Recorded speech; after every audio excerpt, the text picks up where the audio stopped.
नमस्कार दोस्तों, आप सभी का बहुत बहुत स्वागत है हमारे सबसे बड़े न्यूज चैनल में, जहां हम आपके लिए लेकर आते हैं हर दिन देश और दुनिया से जुड़ी बड़ी खबरें, मुख्य समाचार और काम की खबरें। सभी खबरों को विस्तार से जानने के लिए आप वीडियो को शुरू से लेकर आखिर तक जरूर देखिए। साथ ही हमारे यूट्यूब चैनल को सब्सक्राइब करके पास वाली बेल आइकन को जरूर दबाइए, ताकि आपको ऐसी महत्वपूर्ण खबरें समय समय पर और रोजाना मिलती रहे। तो चलिए दोस्तों, इसी के साथ आपको बता देते हैं देश में फैली कोरोना वायरस महामारी के ताजा आंकड़ों के बारे में। दुनिया भर में कोरोना वायरस का जो संक्रमण है वो तेजी से फैल रहा है। अगर हम भारत की बात करें तो पिछले 24 घंटों में 89,706 नए मामले सामने आए, जबकि पिछले 24 घंटों में कोरोना वायरस की वजह से 1115 लोगों की जान चली गई है। स्वास्थ्य मंत्रालय के ताजा आंकड़ों के अनुसार देश में अब तक कोरोना वायरस के कुल संक्रमितों की संख्या 43,70,000 के पार हो चुकी है। इनमें से अब तक कोरोना वायरस की वजह से 73,890 लोगों की मौत हो चुकी है। वहीं 33,98,000 मरीज ठीक होकर कोरोना वायरस के घर जा चुके हैं, जो कि हमारे देश के लिए बहुत ही बड़ी खुशखबरी की बात है। इसी के साथ ही चलते हैं दोस्तों आज की पहली बड़ी खबर की तरफ है। लद्दाख में तनातनी के बीच में 50 चीनी सैनिकों ने घुसपैठ करने की भारतीय सीमा में कोशिश की, लेकिन भारतीय सेना ने दिया करारा जवाब।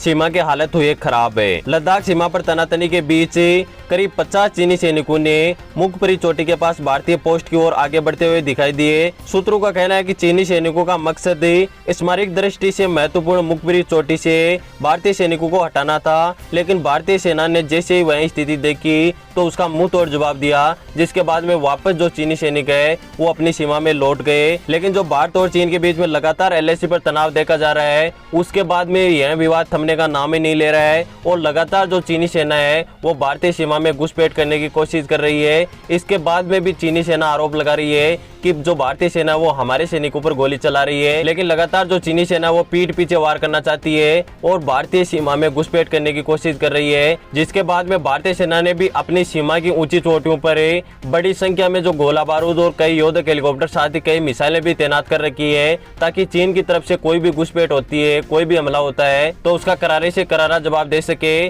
साथ ही जो भारत और चीन के बीच में जो शांति समझौते को लेकर बातचीत चल रही थी वह भी लगातार विफल होती जा रही है। इसके बाद में दोनों सेनाओं के बीच में जो सीमा पर हालत है वो नाजुक बने हुए हैं। दोस्तों आपको क्या लगता है, क्या भारत और चीन के बीच में जो विवाद चल रहा है वो बातचीत से सुलझ जाएगा या फिर एक दिन युद्ध की स्थिति पैदा हो सकती है? आप हमें नीचे कमेंट करके जरूर बताइएगा। साथ ही अगर आप भारतीय सेना के द्वारा किए गए कार्य से खुश है तो आप वीडियो को लाइक जरूर कीजिएगा। इसी के साथ ही चलते हैं अगली बड़ी खबर की तरफ है। पैन कार्ड धारक हो जाइए सावधान, नहीं तो लग सकता है 10,000 रुपए का भारी भरकम जुर्माना। फाइनेंशियल ट्रांजैक्शन के लिए पैन कार्ड होना सबसे जरूरी है। बिना पैन के आप वित्तीय लेन देन नहीं कर सकते। पैन, बैंक अकाउंट खुलाने, प्रॉपर्टी खरीदने बेचने, गाड़ी खरीदने या बेचने, ITR फाइल करने, 2 लाख रुपए से ज्यादा की ज्वेलरी खरीदने के लिए भी काम में लिया जाता है। लेकिन अगर आपके पास एक से अधिक पैन कार्ड है तो आपको जुर्माना लग सकता है। अगर गलती से भी आपके पास 2 पैन कार्ड है या ऑल आउट हो गए तो उसे तुरंत सिलेंडर कर दे। इनकम टैक्स नियमों के मुताबिक ये गैर कानूनी होता है और आप पर 10,000 रुपए की जो पेनल्टी लगाने का प्रावधान भी इसके तहत है। यानी अगर आपके पास गलती से भी 2 पैन कार्ड बन गए हैं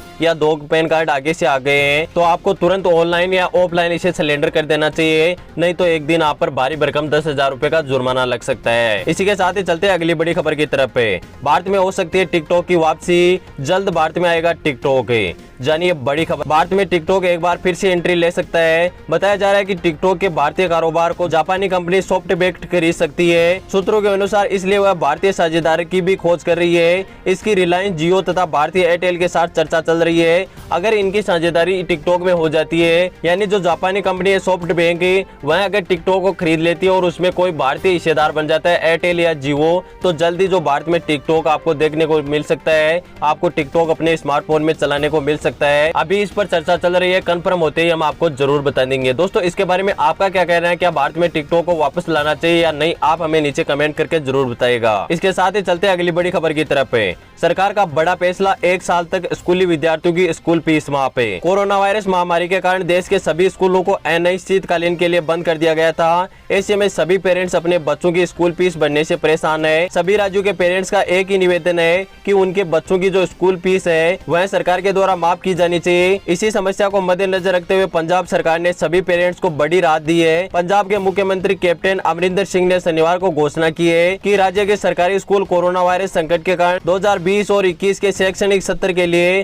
छात्रों से कोई भी एडमिशन कमीशन, री एडमिशन और ट्यूशन फीस नहीं लेगी। जहां तक प्राइवेट स्कूलों के फीस माफ करने की बात है वह अभी कोर्ट में अटकी हुई है। कोर्ट इस पर क्या फैसला करता है, इसके बाद में जो प्राइवेट स्कूल हैं उनकी फीस माफ होती है या नहीं हो पाती है, इसकी स्थिति उसके बाद में ही क्लियर होगी। लेकिन पंजाब सरकार ने राज्य में जो सभी सरकारी स्कूल है उनकी फीस माफ करने का बड़ा ऐलान किया, जिसके बाद में सभी जो गरीब और मध्यम वर्गीय परिवारों को इसका फायदा होगा। साथ ही ऐसा फैसला कई और राज्य भी कर सकते हैं। अभी उन राज्यों में चर्चा चल रही है, जल्दी नाम आते ही हम आपको जरूर बताएंगे। इसके साथ ही चलते अगली बड़ी खबर की तरफ।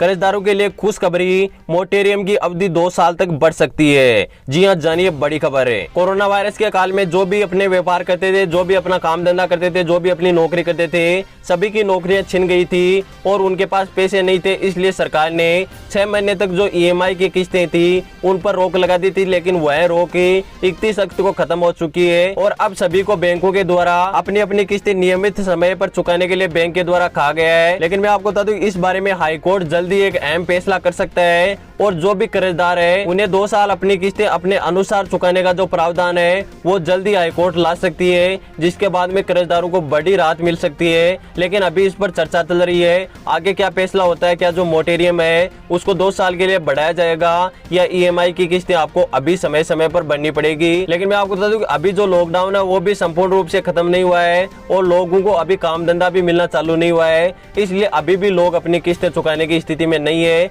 इसलिए दोस्तों, आपकी राय में क्या कहना है आपका कि जो मोरेटोरियम है वो 2 साल के लिए बढ़ना चाहिए या नहीं, आप हमें नीचे कमेंट करके जरूर बताइएगा। इसके साथ ही चलते अगली बड़ी खबर की तरफ। सुशांत सिंह राजपूत को मिलेगा इंसाफ, रिया चक्रवर्ती के गिरफ्तार के बाद में हुए कई बड़े खुलासे। एनसीबी ने अभिनेत्री रिया चक्रवर्ती को उनके love and partner Sushant Singh Rajput के मामले में मादक पदार्थों से जुड़े आरोप के सिलसिले में 3 दिन पूछताछ करने के बाद में गिरफ्तार कर लिया गया एनसीबी के द्वारा। इसके बाद में रिया का मेडिकल टेस्ट हुआ और बाद में वीडियो कॉन्फ्रेंसिंग के जरिए कोर्ट में पेशी भी हुई है और पेशी के दौरान जो रिया की जमानत अर्जी थी वह भी खारिज हो गई है और 14 दिन के लिए न्यायिक हिरासत में जो रिया चक्रवर्ती है उसको भेज दिया गया, जिसके बाद में रिया ने एनसीबी सेल में ही रात काटी है और अब उनको जल्दी जेल भेज दिया जाएगा। लेकिन मैं आपको बता दूं कि सुशांत सिंह राजपूत की जो मौत की जिम्मेदार है वो कहीं ना कहीं जो रिया चक्रवर्ती है वो निकल कर सामने आ रही है, क्योंकि जो लगातार एनसीबी के द्वारा जो तमाम जो सबूत और तथ्य जुटाए जा रहे हैं उसके बाद में ही उन्हें गिरफ्तार किया गया है। ऐसे तो कोई किसी को गिरफ्तार कर ही नहीं सकता। इसलिए लगातार जो सुशांत सिंह राजपूत की जो मौत का कनेक्शन है वो कहीं से कहीं रिया से जुड़ा हुआ है। आपका इसके बारे में क्या कहना है? क्या सुशांत सिंह राजपूत की मौत की जिम्मेदारी रिया चक्रवर्ती है या फिर बॉलीवुड है या फिर कोई और है? आप हमें नीचे कमेंट करके जरूर बताएगा। दोस्तों, फिलहाल के न्यूज के वीडियो में बस इतना ही। उम्मीद करता हूं कि आपको सभी महत्वपूर्ण खबरें पसंद आई होगी। वीडियो पसंद आया तो लाइक जरूर कीजिएगा। आगे भी इसी हमारी महत्वपूर्ण खबरें जानना चाहते हो तो अभी हमारे यूट्यूब चैनल को सब्सक्राइब करके पास वाले बेल आइकन को जरूर दबाइए। मैं मिलता हूँ किसी नेक्स्ट न्यूज वीडियो में, तब तक के लिए धन्यवाद। जय हिंद, वंदे मातरम।